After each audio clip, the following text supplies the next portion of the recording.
Yes, so I guess I can mention that if you ask a question while we are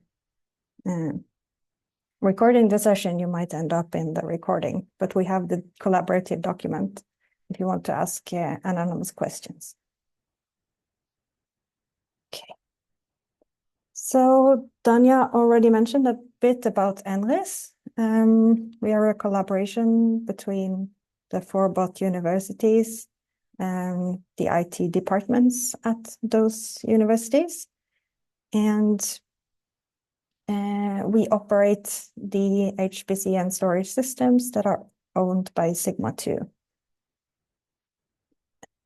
We offer services and support for the researchers in Norway, access to the HPC and storage resources, user support, and user training. We have many training events during the year, and at the documentation there is a training event tab, and more information about the training. So I will talk a bit, give a bit of an overview over the National Infrastructure for Research Data, which is the long name of NIRD. And NIRD is there to be a full life cycle of research data, all the way from the planning stage, when you plan your research, data collection and data processing. And in the end, we also have services for data archiving at the end of a project. So we would hope that NIRD will help in making research data fair, and fair is then this concept that research data should be findable, accessible, interoperable, and reusable for other researchers.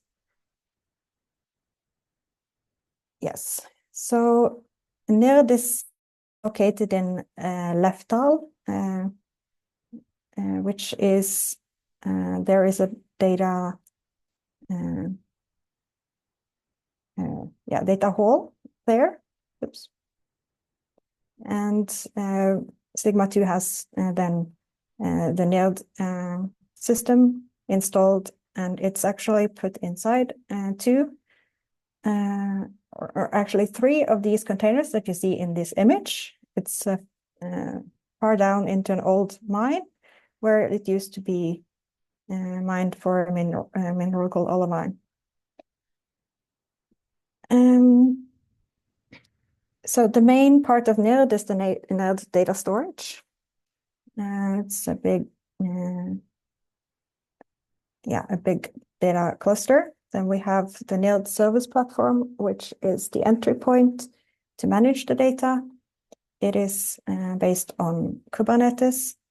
On top of Kubernetes, we have the NIRD Tookit, where we have what we are mainly going to talk about today, and that is some services that we have set up to work, and we can then use all the data stored on NIRD using these tools. In addition, we have the NIRD Research Data Archive, where you can archive your data and then publish it.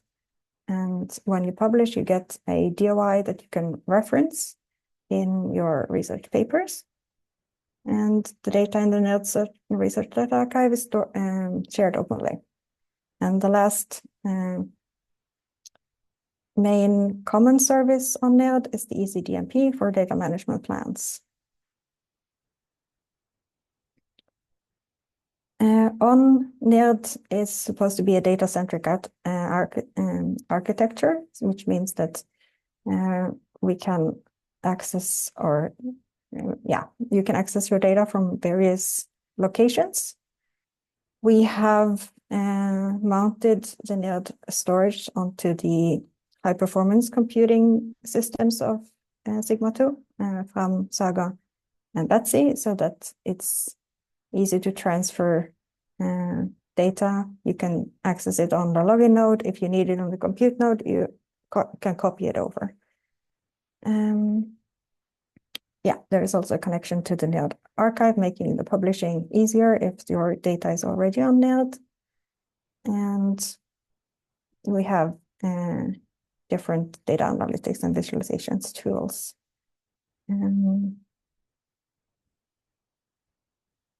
Yes, in order to use NIRD, you need to be a part of a NIRD storage project. As a part of this course, we have a storage project for the training, especially, which you have then been added to. If you want your own project, there are several different entities that can apply for projects. The universities and the university colleges of Norway, government research centers, entities and projects financed by the Minister of Education or the Research Council of Norway, Norwegian hospitals, and then also there is possibility for industrial parties when they contribute to the funding of the infrastructure. The minimum storage project that we allocate is 7 terabytes per project. And the process of applying is at the Sigma 2 websites. So in NIRD, it's like for getting a storage project is the first step. And in order to have NIRD projects, you need to have a data management plan for how the data should be managed during the life cycle. You can create that one in ECDMP or another tool. And that is a part of the process of getting these NIRD projects. Just a couple of things about the ECDMP. You can select a different kind of templates depending on what kind of project you have. The main one for Sigma 2 is the third one, and it's quite easy to use. Yeah. So after getting a NIRD project, the NIRD Toolkit is not enabled by default. So getting access to the NIRD Toolkit, the project leader should then send a request to Sigma 2.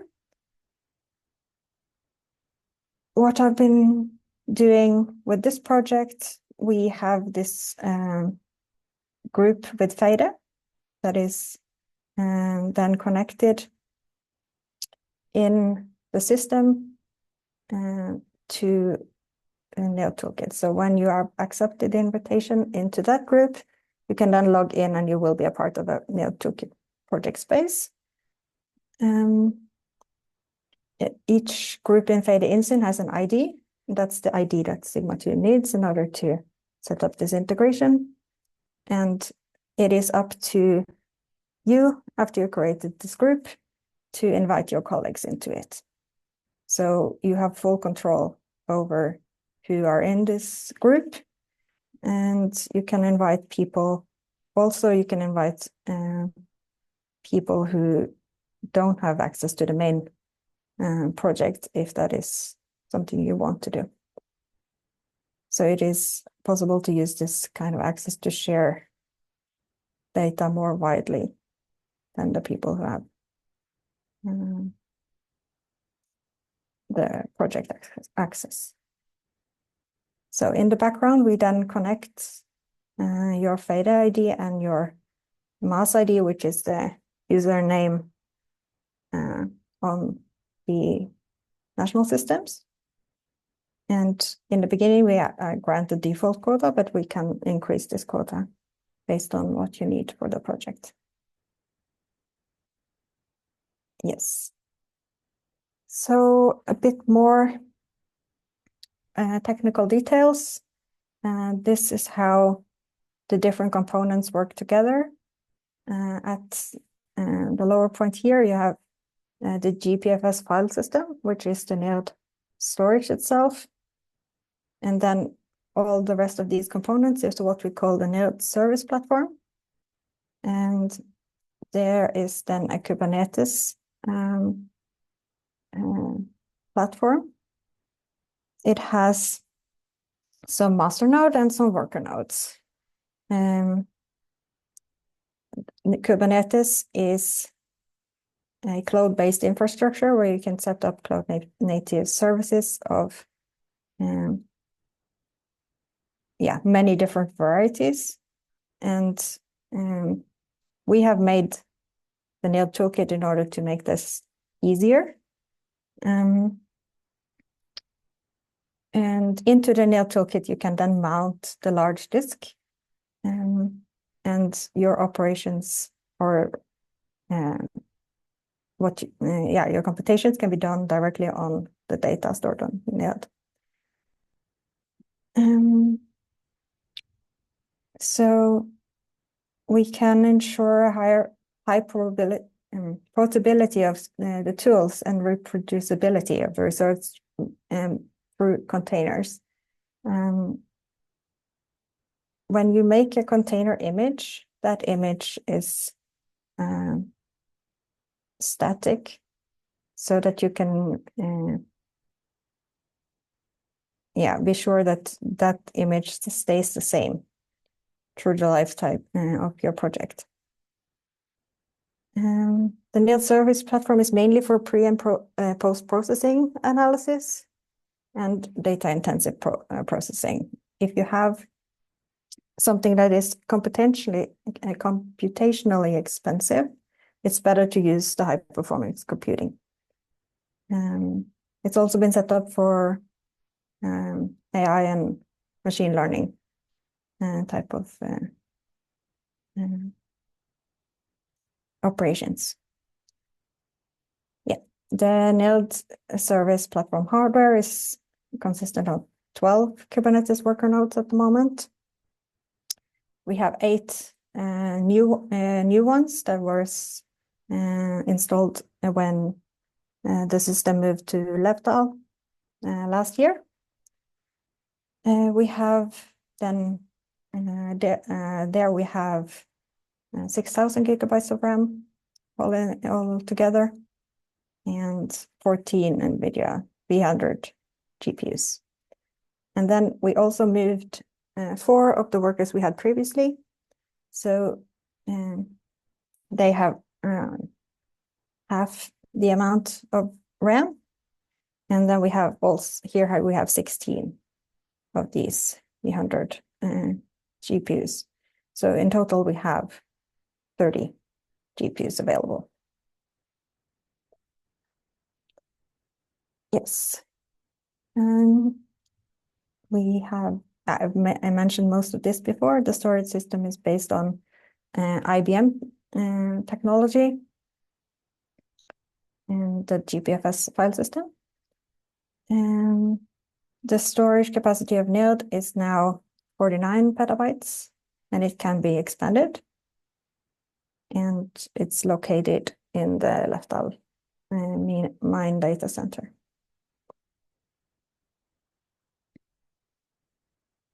A little bit about the NIRD architecture, because when you ask for a NIRD project, you will get the question if you want to have it in the data lake or in the data peak, which is the other room. So each of these rooms are the container you saw in the first image in the mine. So the amount of storage is, the amount of terabytes is the same. So half the capacity is in the data lake and half the capacity is in the data peak. We have policy-based backup. So if you want to have backup of your files, you would ask for a quota in the data peak. And the data lake has an S3 interface, which we are starting to put in production. So if you want to have S3 interface on your data, then the project should stay in the data lake. In addition, up here, we have the service platform where we connect to. So the NIRD Tookit run there, and also the login nodes. The login nodes is also running on the service platform.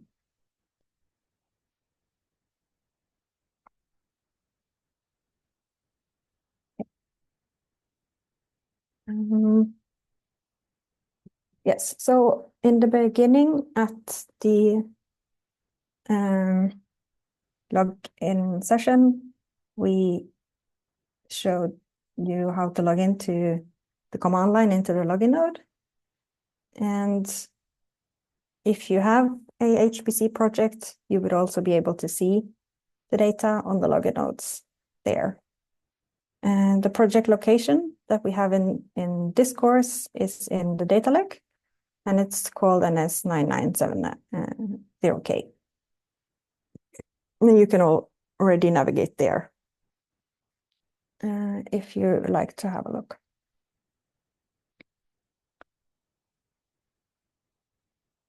Yes. So yeah, today I'm going to mainly talk about the NIRD Tookit, and we will do a demonstration about two of these services, the Jupyter Hub and the deep learning tools. And if we have time, we can do one of the others if people are interested.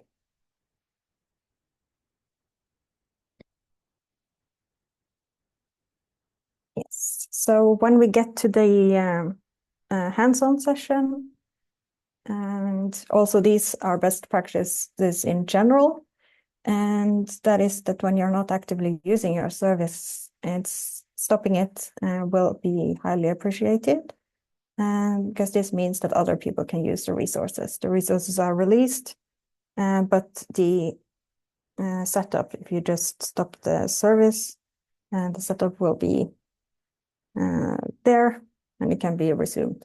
This is especially important if you have a GPU attached to your service. And we will go through this, but when you start the service, you will attach a persistent storage, and the persistent storage is on NIRD. And if you want to upload files into your service, it's important that those files are then stored inside the persistent storage and not somewhere else inside the container. Because then it will be lost on the restart of the service. I will also show you how that will work. Yep. So important to remember during the workshop. There are several machine types in the NIRD Toolkit with different amount of resources. Since we are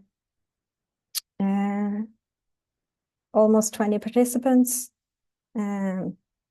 we need to choose the smallest machine type to keep within the quota of this training project. Yeah, since this is a shared project, we should only upload files that can be shared with everyone in the course. There is no private area. All of the files that ends up on the persistent storage ends up in the NIRD project area.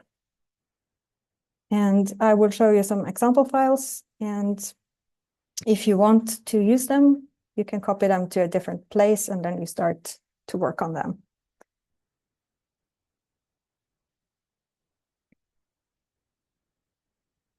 Yes. I think I can go through a couple of things more. Because, yeah, so if you want to try and have a look, this is the NIRD Tookit. I think some of you already tried. Go there. So since we have, for instance, this Jupyter lab service, and we have installed quite a lot of software in there, but if there is some Python package that is not installed, this is one option of how to put another package in the running Jupyter service. You can check what packages we already have. And we have three different kernels you can choose from when you start a notebook. And you can look at, so there is three different places where you can check this list. And if you want to add something yourself, it should probably be on the one that is called minimal, because that one doesn't have a lot of other software that could then, you can get into conflicts on versions and these kind of things. So you can open a notebook with the launcher and change the kernel. And then you can pip install any Python package that you want. But you need to be aware that when you stop and start the service, this package will then disappear. But you can create it if you have a requirement file listing all the packages you want to have. So this is the simplest way of installing any new software into the NIRD Toolkit, but it's also not permanent. And I can show you also how to make the changes permanent. That might do that after.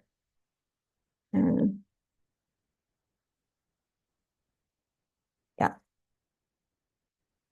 after the hands-on.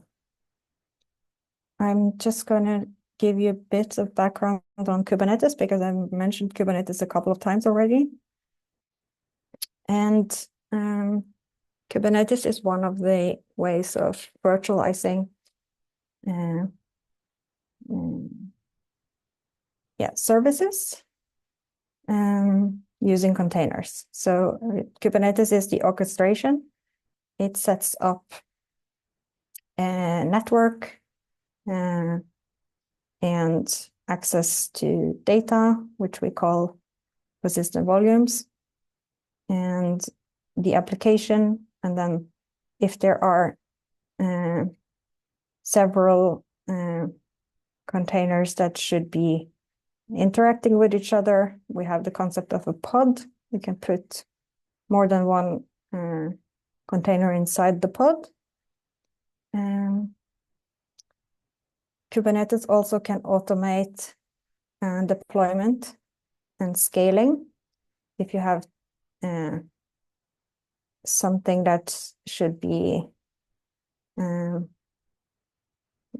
if you have a web service, it might have two containers in the background, so that you can take one down and you still have the service up. And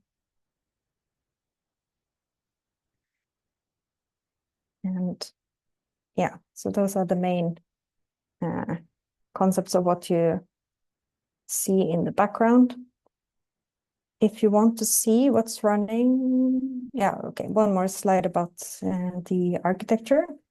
So there is a master node that's controlling all of the services that Kubernetes know it should have. If one of the services are then, there's some fault in it, it might delete it and recreate it.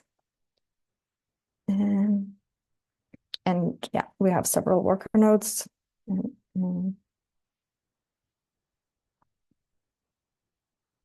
I've been talking a bit about project spaces.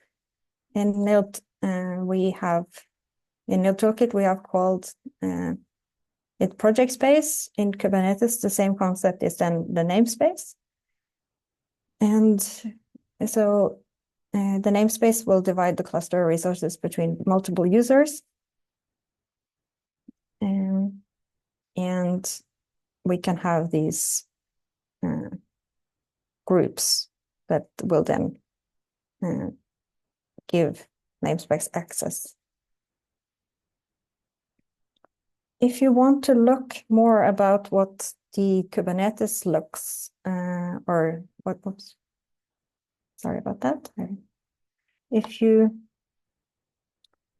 have the service running and you want to look at, especially it's nice if you want to look at logs, because every service will have logs, and if something happened, you can go there and check if there is anything in the log that can explain the project problem. We can go through this if it's interesting. The NIRD Tookit packages are created from Helm charts, and these Helm charts are public. So you can see how these are created. This might be quite useful if you want to try to set up something with completely from scratch as well. So it will, it's an organized way of deploying Kubernetes packages. So you have all the Kubernetes concerns inside this repo, and they all relate to each other, such as this pod concept and the network policy concept, and etc. So this is quite the technical side, and this is what we try to abstract away. When you use the NIRD toolkit, you don't have to think about this unless you're interested in seeing how things work and want to do it for yourself. A bit more useful for you is the registries. The registries is services that for hosting and distributing Docker images. For instance, Docker Hub, anyone can publish an image to Docker Hub, and if you publish your own image there, you can use it in NIRD Tookit. Any public Docker image can be used in the NIRD Tookit, but they might not start because there are several integrations that we do in the background. So it should be a image that is based on 1 hours if you want to do these more persistent way of adding software yourself. I'm not sure if we... Yeah, no, it's just 2 minutes more. So I was thinking to go through this after we have done the demonstrations, because then it's more relevant because then you have already seen how it works, and then this is how to extend the images. Were we going to have a break now? Yes, in 1 minute. So I have a question from the collaborative documents. All the files that are created within the NIRD Toolkit app have a root user group. Is it possible to change that?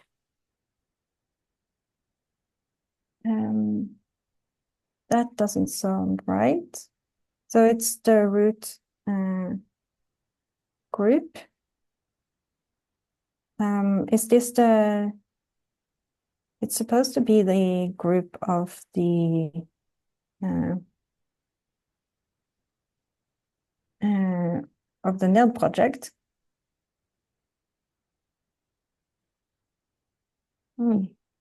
Yeah, maybe we could show this. We will look at it. Yes, yes, we will look at it. I was also thinking that way, but I was not sure. But we could show it when we have this, and I also plan to create some instances or applications, so you can use mine to show. Yeah. Okay. So we Yes. have 15 minutes break to leg stretch and take some coffee or tea, whatever you want, and come back after 15 minutes. You'll be here. Thanks. Yep. Thanks.